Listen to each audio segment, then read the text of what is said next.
ನಮಸ್ಕಾರ ನನ್ನ ಎಲ್ಲ ಪ್ರೀತಿಯ ತೆರಿಗೆದಾರರಿಗೆ ಹಾಗೂ ನನ್ನ ಪ್ರೀತಿಯ ಸ್ನೇಹಿತರಿಗೆ.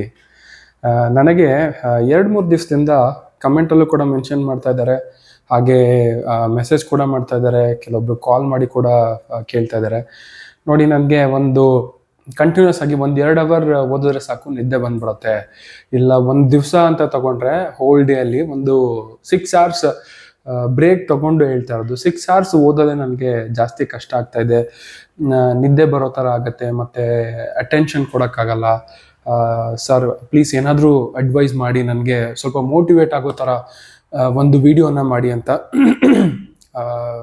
ಇರೋವಂಥ ರಿಕ್ವೆಸ್ಟ್. ನೋಡಿ, ನಾವು ಸೋಷಿಯಲ್ ಮೀಡಿಯಾ ಏನಾದರೂ ಯೂಸ್ ಮಾಡ್ತಾ ಇದ್ದೀವಿ ಅಂದ್ಕೊಳ್ಳಿ, ಇನ್ಸ್ಟಾಗ್ರಾಮು ಅಥವಾ ಫೇಸ್ಬುಕ್ಕು ಅಥವಾ ಯೂಟ್ಯೂಬು. ನೀವು 2 ಅವರ್ ನೋಡಿ ನಿಮಗೆ ಬೋರ್ ಆಗಲ್ಲ, ನಮಗೆ ಓಕೆನಾ. ಅಥವಾ ಚಾಟ್ ಮಾಡ್ತಾ ಇರಿ ಫ್ರೆಂಡ್ಸ್ ಜೊತೆ, ಏನೂ ಬೋರ್ ಆಗಲ್ಲ. ಎಲ್ಲಾದರೂ ಟ್ರಾವೆಲ್ ಮಾಡಿ ಬೋರ್ ಆಗಲ್ಲ. ಆದರೆ ಕುತ್ಕೊಂಡು ಓದಬೇಕಾದ್ರೆ ಯಾಕೆ ಬೋರ್ ಆಗುತ್ತೆ, ಯಾಕೆ ನಿದ್ದೆ ಬರುತ್ತೆ ಅಂತಂದರೆ, ಅದು ಸಿಲೆಬಸ್ ಇರೋದೇ ಆ ಥರ. ಯಾವುದೂ ಇಲ್ಲ, ಯಾವುದೋ ಕಾದಂಬರಿ ಓದೋದು ಇಲ್ಲ ಕತೆ ಪುಸ್ತಕಗಳು ಓದೋದಾದರೆ ದಿನ ಪೂರ್ತಿ ಕುತ್ಕೊಂಡು ಓದ್ತಾ ಇದ್ರು ಏನು ಬೇಜಾರು ಅನ್ಸಲ್ಲ. ಅದೇ CA ಸಿಲೆಬಸ್ ಅಂತ ಬಂದಾಗ ಅದು ಅಷ್ಟು ಅಟ್ರಾಕ್ಟಿವ್ ಆಗಿರಲ್ಲ, ಕತೆ ಥರ ಇರಲ್ಲ ಓದಕ್ಕೆ. ಹಾಗಾಗಿ ನಿಮ್ಮ ಬ್ರೈನಿಂದ ಒಂದು ಮೆಸೇಜ್ ಪಾಸ್ ಆಗ್ತಾ ಇದೆ, ನನಗೆ ಇದು ಇಷ್ಟ ಆಗ್ತಾ ಇಲ್ಲ, ನನಗೆ ಬೋರ್ ಆಗ್ತಾ ಇದೆ, ನೀನು ಇದು ಓದಬೇಡ, ಅಲ್ಲಿದೆ ಮೊಬೈಲ್ ನೋಡು, ತಗೋ ಕೈಗೆ ತಗೋ, ಇನ್ಸ್ಟಾಗ್ರಾಮ್ ಓಪನ್ ಮಾಡು ಅಂತ ಈ ಥರ ಸಿಗ್ನಲ್ ಕೊಡ್ತಾ ಇರುತ್ತೆ. ಅಥವಾ ನಿದ್ದೆ ಮಾಡುವಂಥ ಸಿಗ್ನಲ್ ಕೊಡ್ತಾ ಇರುತ್ತೆ. ಅಥವಾ ಊಟ ಜಾಸ್ತಿ ತಿನ್ನು, ಎಣ್ಣೆಲಿ ಕರ್ದಿರೋ ಪದಾರ್ಥ ತಿನ್ನು, ನನಗೆ ಇಷ್ಟ ಆಗುತ್ತೆ ಅಂತ ಸಿಗ್ನಲ್ ಕೊಡ್ತಾ ಇರುತ್ತೆ. ಸೊ ಇಂಥದ್ದೆಲ್ಲ ಈ ನೆಗೆಟಿವ್ ಸೈಡ್ ಕಡೆ ಜಾಸ್ತಿ ಅಟ್ರಾಕ್ಟ್ ಆಗೋದು ಸಾಮಾನ್ಯ. ಸೊ ಅದನ್ನು ನಾವು ಅವಾಯ್ಡ್ ಮಾಡ್ಕೋಬೇಕು ಅಟ್ ದ ಫಸ್ಟ್ ಸ್ಟೆಪ್.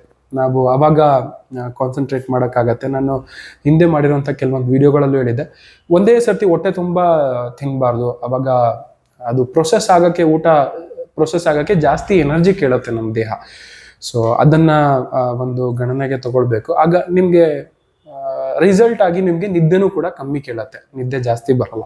ಹೊಟ್ಟೆ ಯಾವಾಗ ಖಾಲಿ ಇರುತ್ತೆ ಆವಾಗ ಮೈಂಡ್ ಚೆನ್ನಾಗಿ ವರ್ಕ್ ಆಗುತ್ತೆ. ಇದು ನಾನು ತಿಳ್ಕೊಂಡಿರೋಂಥ ಸೀಕ್ರೆಟ್. ಅದಾದಮೇಲೆ ನಿಮಗೆ ಒಂದು ಕತೆ ಹೇಳಬೇಕು. ನಾನು ಈಗ ರೀಸೆಂಟಾಗಿಯೇ ಜನವರಿ 2025 ಎಕ್ಸಾಮ್ಗೆ ಅಬ್ಸರ್ವರ್ ಆಗಿ ಹೋಗಿದ್ದಾಗ ಈ ಕ್ವಶನ್ ಪೇಪರ್ ಬುಕ್ಲೆಟ್ಗಳನ್ನು ಬ್ಯಾಂಕಿಂದ ತರೋದು ಪ್ರಾಕ್ಟೀಸ್. ನಮ್ಮ ಪ್ರೆಸೆನ್ಸಲ್ಲೇ ಅವರು ಲಾಕರ್ನ ಓಪನ್ ಮಾಡಿ ಕ್ವಶನ್ ಪೇಪರ್ ಪ್ಯಾಕೆಟ್ನ ತೊಗೊಳ್ಬೇಕಾಗತ್ತೆ. ಆ್ಯಂಡ್ ನಮ್ಮ ಪ್ರೆಸೆನ್ಸಲ್ಲೇ ಕಾಲೇಜ್ವರೆಗೂ ತೊಗೊಂಡು ಬರಬೇಕಾಗತ್ತೆ. ನಮ್ಮ ಪ್ರೆಸೆನ್ಸಲ್ಲೇ ಕ್ವಶನ್ ಪೇಪರ್ ಓಪನ್ ಮಾಡಬೇಕಾಗತ್ತೆ. ಆ್ಯಂಡ್ ನಾವೆಲ್ಲ ರೆಕಾರ್ಡ್ ಮಾಡ್ಕೊಳ್ತೀವಿ, ಎಷ್ಟು ಟೈಮ್ಗೆ ಬರ್ತೀವಿ ಆ್ಯಂಡ್ ಯಾವಾಗ ಇಶ್ಯೂ ಮಾಡ್ತಾರೆ. ಎಲ್ಲೂ ಒಂದು ಚಾನ್ಸು ಕೊಡಲ್ಲ ನಾವು, ಎಲ್ಲೂ ಕರಪ್ಷನ್ ಆಗೋಕ್ಕೆ ಅಥವಾ ಕ್ವಶನ್ ಪೇಪರ್ ಲೀಕ್ ಆಗೋಕ್ಕೆ ಅಥವಾ ಯಾರಿಗೂ ಇನ್ಫಾರ್ಮೇಷನ್ ಪಾಸ್ ಆಗೋಕ್ಕೆ ಒಂದು 10 ದಿನ ಕಂಡು ಇಟ್ಟೇ ಇರ್ತೀವಿ. ಸೊ ಹಿಂಗೆ ಬ್ಯಾಂಕಿಗೆ ಹೋಗಿದ್ವಿ ಕ್ವಶನ್ ಪೇಪರ್ ತೊಗೊಂಡು ಬರೋಕ್ಕೆ ಅಂತ. ಮಧ್ಯಾಹ್ನ ಸುಮಾರು 12:15 ಬ್ಯಾಂಕ್ ಒಳಗೆ ಹೋಗ್ತಿದ್ದಂಗೆ ತುಂಬ ಅಸಹ್ಯ ಫೀಲಿಂಗ್ ಆಗ್ತಾ ಇದೆ. ಯಾಕಂದರೆ ಯಾರೋ ಒಬ್ಬರು ಬ್ಯಾಂಕ್ ಕಸ್ಟಮರ್ ಹೇಸಿಗೆ ತುಳ್ಕೊಂಡು ಒಳಗೆಲ್ಲ ಬಂದ್ಬಿಟ್ಟಿದ್ದಾರೆ. ಕಾಲಲ್ಲೇ ಚಪ್ಪಲಿ ಕಾಲಿರತ್ತಲ್ಲ, ಕಾಲಲ್ಲೇ ಹಿಂಗೆ ತಳ್ಕೊಂಡು ಬಂದ್ಬಿಟ್ಟಿದ್ದಾರೆ. ಸೊ ಅಲ್ಲಿಂದ ಒಳಗೆಲ್ಲ ಸ್ಪ್ರೆಡ್ ಆಗಿಬಿಟ್ಟಿದೆ. ಸೊ ಆಗ ಅಲ್ಲಿ ಆಯ ಇರ್ತಾರಲ್ಲ ಕ್ಲೀನ್ ಮಾಡೋಕ್ಕೆ, ಸೊ ಅವರು ಬಂದು ಮಾಪಲ್ಲಿ ಒರೆಸ್ಕೊಂಡು ಕೈಯಲ್ಲೇ ಸ್ಕ್ವೀಸ್ ಮಾಡ್ತಾಯಿದ್ರು. ನನಗೆ ನೋಡಿದಾಗ, ಇವಾಗ ನಾವು ರಸ್ತೆ ಬದಿ ಏನಾದರೂ ಹೋಗ್ತಾ ಇದ್ದೀವಿ ಅಂತಂದರೆ ಈ ನಾಯಿಗಳು ಮಾಡಿರುವಂಥ ಹೇಸಿಗೆ ನೋಡ್ದೇ ಒಂದಷ್ಟು ದೂರ ಹೋಗ್ತೀವಿ. ಅದೇ ಅವರು ಕೈಯಲ್ಲಿ ಹಿಂಡ್ತಾ ಇದ್ದಾರಲ್ಲ ಅದನ್ನು ಒರೆಸಿ, ಇಂಥವ್ರನ್ನ ನೋಡಿ ಎಷ್ಟು ಕಷ್ಟಪಡ್ತಾ ಇದ್ದಾರೆ ಜೀವನದಲ್ಲಿ ಅಂತ. ಅದಾದಮೇಲೆ ಈಗ ಎಲ್ಲೋ ಒಂದು ಹಳ್ಳಿಯಲ್ಲಿ ದಿವಸಕ್ಕೆ ಒಂದು 300 ರೂಪಾಯಿ ಕೂಲಿ ಕೆಲಸಕ್ಕೆ ಹೋಗ್ತಾರೆ ನೋಡಿ. ಈ ಬಿಸಿಲು ಮಳೆ ಚಳಿ ಯಾವುದೂ ಲೆಕ್ಕಕ್ಕಿಡದೆ ಬೆಳಗ್ಗೆಯಿಂದ ಸಂಜೆವರೆಗೂ ಕೆಲಸ ಮಾಡ್ತಾರೆ. ಅದ್ರ ಜೊತೆಲಿ ಮಕ್ಕಳು ಮದುವೆ ಸಾಲ, ಈ ಕಡೆ ದುಡಿಮೆ ಮಾಡೋರು ಇರಲ್ಲ, ಯಾರು ಮನೇಲಿ ಗಂಡ ಇರಲ್ಲ, ಮತ್ತು ಅದಕ್ಕೆ ಒಂದಷ್ಟು ಸಾಲ ತಗೊಳ್ಳೋದು ಬಡ್ಡಿಗೆ. ಅದು ಬಡ್ಡಿ ಏನು ಕಮ್ಮಿ ಇರಲ್ಲ, 3%, 4%, 5% ಈ ಥರ.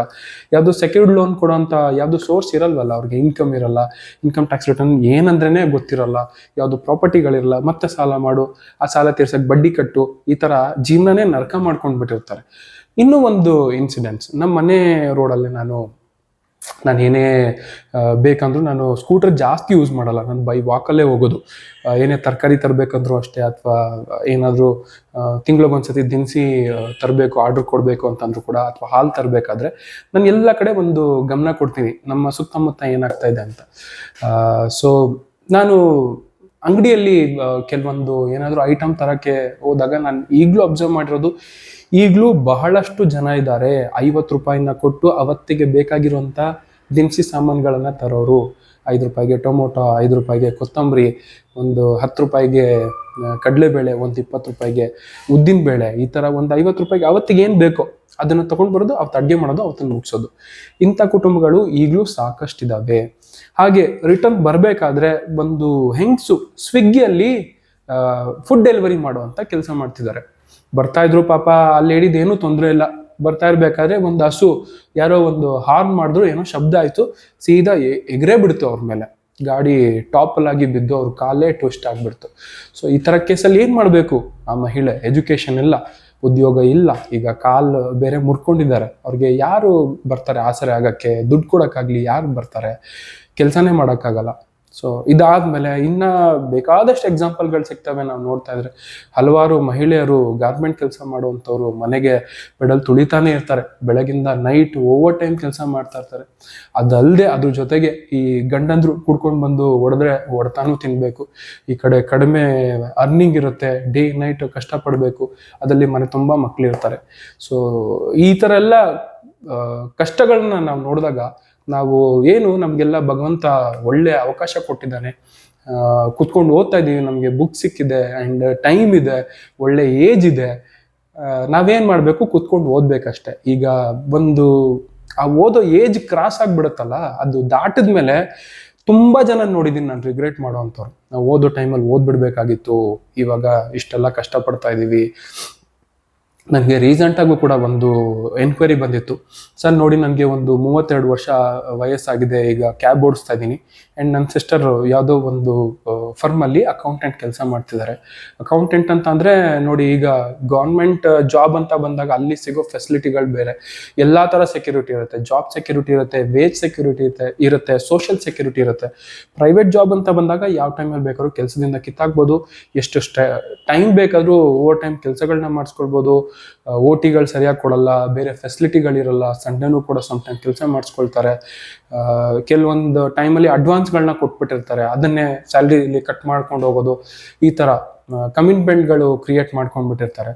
ಸೊ ಅವರಿಗೂ ಕೂಡ 30+ ಆಗಿದೆ. ನಾವು ಇಷ್ಟು ದಿವಸಗಳ ಕಾಲ, ತಿಂಗಳ ದುಡ್ದು ಸಾಕಾಯಿತು, ನನಗೆ ಈ ಕಡೆ ಒಂದು ಸ್ವಲ್ಪ ದುಡ್ಡು ಬಂತು ಅಂದರೆ ಆ ಕಡೆ ನಮ್ಗೆ ಏನೇನಕ್ಕೂ ಸಾಕಾಗಲ್ಲ, ಏನೋ ಒಂದು ವ್ಯವಹಾರ ಸ್ಟಾರ್ಟ್ ಮಾಡಬೇಕು ಅಂತಿದ್ದೀವಿ, ನನಗೆ ಒಂದಷ್ಟು ರಿಕ್ವೈರ್ಮೆಂಟ್ಗಳಿತ್ತು ಅವ್ರದ್ದೇ. ಪ್ರಾಜೆಕ್ಟ್ ರಿಪೋರ್ಟ್ ಮಾಡೋದಿರ್ಬೋದು, ಇನ್ಕಮ್ ಟ್ಯಾಕ್ಸ್ ರಿಟರ್ನ್ ಮಾಡೋದಿರ್ಬೋದು, ಲೋನ್ ಮಾಡೋಕ್ಕೆ ಅಪ್ಲಿಕೇಶನ್ಗಳನ್ನ ರೆಡಿ ಮಾಡೋದಿರ್ಬೋದು, ಈ ಥರ ಎಲ್ಲ ಕೆಲಸಗಳು. ಅವರು ಒಂದು ಕೆಫೆ ಓಪನ್ ಮಾಡಬೇಕು ಅಂತ ಅಂದ್ಕೊಂಡಿದ್ದಾರೆ. ಕೆಫೆ ಮಾಡೋದು ಆಗಲಿ ಅಷ್ಟು ಸುಲಭದ ಕೆಲಸ ಅಲ್ಲ, ಒಂದಷ್ಟು ಇನ್ವೆಸ್ಟ್ಮೆಂಟ್ ಬೇಕು. ಆಲ್ರೆಡಿ ಅಲ್ಲಿ ಬಡ್ಡಿಗೆ ತಂದಿರ್ತಾರೆ. ಅನ್ಸೆಕ್ಯೂರ್ಡ್ ಲೋನ್ ಅಂದರೆ ರೇಟ್ ಆಫ್ ಇಂಟ್ರೆಸ್ಟ್ ಜಾಸ್ತಿ ಇರುತ್ತೆ, ಅಲ್ಲಿಂದ ಮಂತ್ಲಿ EMI ಕಟ್ಟಬೇಕು ಅನ್ನೋ ಟೆನ್ಷನ್. ಈ ಕಡೆ ಕೆಫೆ ಸ್ಟಾರ್ಟ್ ಮಾಡಿದ್ರು ಅಂತಂದರೆ ಏಕಾಕಿ ಮೊದಲನೇ ದಿನನೇ ಜನಜಂಗುಳಿ ಕ್ರಿಯೇಟ್ ಆಗಲ್ಲ ಅಲ್ವಾ, ಒಂದಷ್ಟು ಟೈಮ್ ಬೇಕು. ಇವರು ಒಳ್ಳೆ ಟೇಸ್ಟಿ ಫುಡ್ ಕೊಡಬೇಕು, by word of mouth spread ಆಗುತ್ತೆ. ಸೊ ಒಂದು 4-5 ತಿಂಗಳ ಟೈಮ್ ಆದರೂ ಕಾಯಬೇಕಾಗತ್ತೆ ಅವರು, ಅಲ್ಲಿವರೆಗೂ ಪೇಷನ್ಸಿಂದ. ಸೊ ಇನ್ ಕೇಸ್ ಅದಾದಮೇಲೆ ಏನಾದ್ರು ಚೆನ್ನಾಗಿ ಕ್ಲಿಕ್ ಆಯಿತು ಅಂದ್ಕೊಳ್ಳಿ, ಪಕ್ಕನೇ ಇನ್ನೊಬ್ರು ಕಾದಿರ್ತಾರೆ ಇನ್ನೊಂದು ಶಾಪ್ ಓಪನ್ ಮಾಡೋಕ್ಕೆ. ಕಾಂಪಿಟೇಟರ್ ಒಂದು ಹೋಟ್ಲು ಓಪನ್ ಮಾಡಿದಾರೆ ಅಂದರೆ ಇನ್ನೊಂದು ಪಕ್ಕನೇ 2-3 ಓಪನ್ ಆಗಿಬಿಡುತ್ತೆ. ಒಬ್ರೆಲ್ಲೋ ತಳ್ಳೋ ಗಾಡೀಲಿ ಮಾರ್ಕೆಟಲ್ಲಿ ನೋಡಿ ನೀವು, ಒಂದು ಈರುಳ್ಳಿ ಗಾಡಿ ಹಾಕ್ಕೊಂಡಿದ್ದಾರೆ ಅಂತಂದರೆ ಪಕ್ಕನೇ 4-5 ಅಂಗಡಿಗಳಿರ್ತವೆ. ಅಷ್ಟು ಇಂಟೆನ್ಸ್ ಕಾಂಪಿಟೇಷನ್ ಇರುತ್ತೆ. ಬರೀ ನಮ್ಮ ಸ್ಟಡೀಸಲ್ಲೇ ಅಷ್ಟೇ ಅಲ್ಲ, ಪರ್ಸೆಂಟೇಜ್ ಕಮ್ಮಿ ಕೊಡ್ತಾರೆ, ರಿಸಲ್ಟ್ ಜಾಸ್ತಿ ಕೊಡಲ್ಲ ಅಂತಲ್ಲ.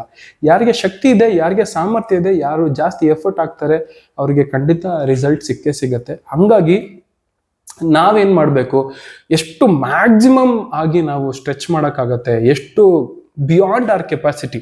ನಾವು ಈ ಮುಂಚೆ ಓದಿರಬಾರ್ದು, ನಾವು ಹುಟ್ಟಿದಾಗಿಂದ ಯಾವುದೂ ಆ ಥರ ಓದಿರಬಾರ್ದು, ಮುಂದೆನೂ ನಾವು ಆ ಥರ ಓದೋಕ್ಕಾಗಬಾರ್ದು. ಅಷ್ಟರ ಮಟ್ಟಿಗೆ ಓದಬೇಕು. ನಾನು ಹಾಗೆ ಓದಿದ್ದೆ ನನ್ನ ಎಕ್ಸಾಮ್ ಟೈಮಲ್ಲಿ, ಆ್ಯಂಡ್ ಒಂದು ಅಟೆಂಪ್ಟಲ್ಲಿ ಕ್ಲಿಯರ್ ಆಗಿಬಿಡುತ್ತೆ, ಟ್ರಸ್ಟ್ ಮೀ. ಅದ್ರ ಬದಲು ನೀವು 2 ಅಟೆಂಪ್ಟ್, 3 ಅಟೆಂಪ್ಟ್, 4 ಅಟೆಂಪ್ಟ್, 5 ಅಟೆಂಪ್ಟ್, ಎಷ್ಟು ಟೈಮ್ ವೇಸ್ಟ್ ಆಗುತ್ತೆ ಹೇಳಿ. ಅದಕ್ಕೆಲ್ಲ ನಿಮಗೆ ಯಾವುದು ರಿಟರ್ನ್ ಸಿಗಲ್ಲ, ವ್ಯಾಲ್ಯೂ ಇರಲ್ಲ. ನೀವು 4 ಅಟೆಂಪ್ಟ್ ಕೂತ್ಕೊಂಡು ಓದಿ 5ನೇ ಅಟೆಂಪ್ಟಲ್ಲಿ ಪಾಸ್ ಆಗ್ತೀರಾ, ದಿನಕ್ಕೆ 5 ಅವರ್ 6 ಅವರ್ ಕೂತ್ಕೊಂಡು, ಅದು ನಿಮಗೆ ಬಿಟ್ಟಿದ್ದು. ಅಥವಾ ಜಾಸ್ತಿ ಎಫರ್ಟ್ ಹಾಕಿ 1ನೇ ಅಟೆಂಪ್ಟಲ್ಲಿ ಕ್ಲಿಯರ್ ಮಾಡ್ತೀರಾ, ಅದು ಕೂಡ ನಿಮಗೆ ಬಿಟ್ಟಿದ್ದು. ಯೋಚನೆ ಮಾಡಿ.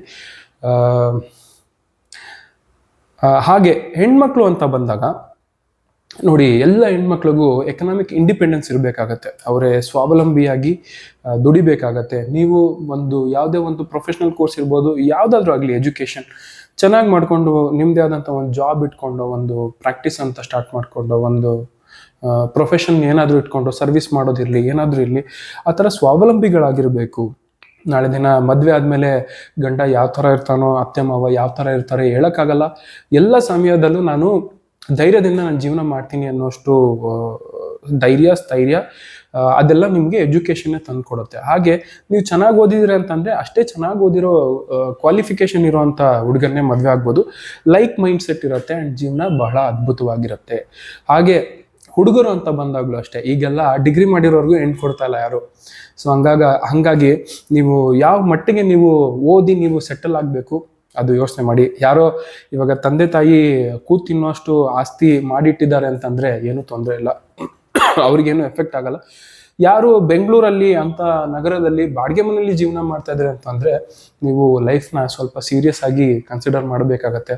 ಅಥವಾ ಎಲ್ಲೋ ರಿಮೋಟ್ ಲೊಕೇಶನಲ್ಲಿ ಇರುವಂಥವ್ರು, ಕರ್ನಾಟಕದ ಮೂಲೆಗಳಿರೋವಂಥವ್ರು ಯಾರೂ ಆಗಲಿ ನೀವು ಇದು ರಿಗ್ರೆಟ್ ಮಾಡಬೇಡಿ.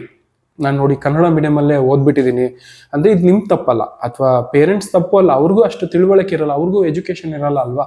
ಯಾವ ಥರ ಸೊಸೈಟಿ ಇದೆ, ಕಾರ್ಪೊರೇಟ್ ವರ್ಲ್ಡ್ ಯಾವ ಥರ ವರ್ಕ್ ಆಗುತ್ತೆ ಅನ್ನೋ ಥರ ಅವ್ರಿಗೆ ಅಪ್ಡೇಟ್ ಇದ್ದಿದ್ರೆ, ಅವ್ರಿಗೆ ಅಷ್ಟು ಆದಾಯ ಇದ್ದರೆ ನಿಮ್ನ ಯಾಕೆ ಕನ್ನಡ ಮೀಡಿಯಮಲ್ಲೇ ಓದಿಸ್ತಾ ಇದ್ರು, ಅಥವಾ ಅಷ್ಟು ಕ್ವಾಲಿಟಿ ಎಜುಕೇಷನ್ ಇಲ್ಲದೆ ಇರೋಂಥ ಸ್ಕೂಲ್ಗಳಲ್ಲಿ ಓದಿಸ್ತಾ ಇದ್ರು. ಫೈನ್, ಅದು ನಿಮ್ಮ ತಪ್ಪಲ್ಲ. ಅಥವಾ ಎಲ್ಲೋ ರಿಮೋಟ್ ಲೊಕೇಶನಲ್ಲಿ ಹುಟ್ಟಿರೋದು ಕೂಡ ನಿಮ್ಮ ತಪ್ಪಲ್ಲ.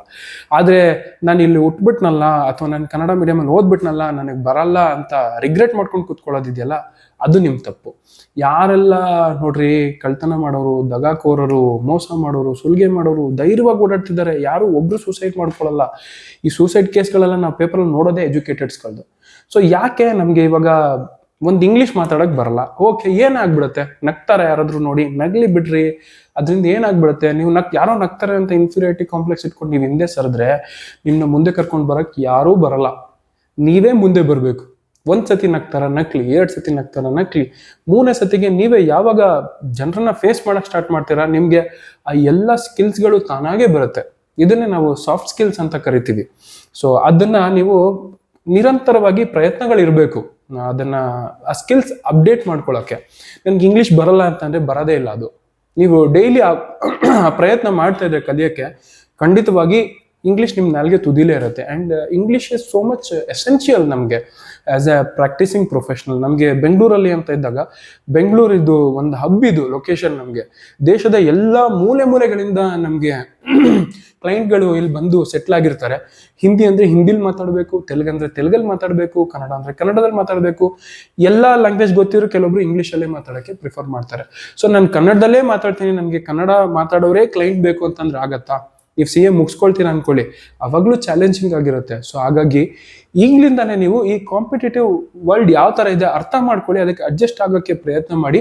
ಬೇರೆ ನೆಗೆಟಿವ್ ಆಗಿ ಯೋಚನೆ ಮಾಡೋದು, ಹಿಂಗೆ ಆಗ್ಬಿಟ್ಟಿದ್ರೆ ಹೆಂಗೆ, ಹಂಗೆ ಮಾಡಿಬಿಟ್ಟಿದ್ರೆ ಹೆಂಗೆ, ಅಯ್ಯೋ ಚಿಕ್ಕ ವಯಸ್ಸಿಂದ ಹಿಂಗೆ ಮಾಡಿಬಿಟ್ಟಿದ್ರೆ ಚೆನ್ನಾಗಿರ್ತಾ ಇತ್ತು, ಅವೆಲ್ಲ ತೆಗ್ದಾಕಿ ಇನ್ನು ಮುಂದೆ ನೀವೇನು ಮಾಡಬೇಕು ಅದನ್ನು ಯೋಚನೆ ಮಾಡಿ. ಅದು ನಿಮ್ಮ ಕೈಯಲ್ಲಿದೆ. ಅದು ನೀವು ಕರೆಕ್ಟಾಗಿ ಆ್ಯಕ್ಷನ್ ತಗೊಂಡಿಲ್ಲ ಅಂತಂದರೆ ನೆಕ್ಸ್ಟು ಲೈಫ್ ಇರುತ್ತಲ್ಲ, ರಿಟೈರ್ಮೆಂಟ್ ಏಜ್ವರೆಗೂ ನಿಮಗೆ ಒಂದು ಆರಾಮಾಗೇ ಇರಲ್ಲ. ನಿಮಗೆ ಎಲ್ಲೂ ನೀವು ಅಂದ್ಕೊಂಡಿದ್ದ ಡ್ರೀಮ್ಸ್ ಯಾವುದೂ ಫುಲ್ಫಿಲ್ ಮಾಡೋಕ್ಕಾಗಲ್ಲ. ಒಂದು ಫಾರಿನ್ ಟ್ರಿಪ್ ಹೋಗೋಕ್ಕಾಗಲ್ಲ, ಅಥವಾ ಅಂದ್ಕೊಂಡಿದ್ದ ಲೈಫ್ ಸ್ಟೈಲ್ ಅಂತೂ ನಿಮಗೆ ಮರೀಚಿಕೆ ಆಗಿಬಿಡುತ್ತೆ. ಸೊ ಇದೆಲ್ಲ ಬೇಕು ಅಂತಂದರೆ ನೀವು ಇವಾಗಿರೋ ಟೈಮ್ನಲ್ಲಿ ಕರೆಕ್ಟಾಗಿ ಪ್ಲ್ಯಾನ್ ಮಾಡಿ. It is called time management.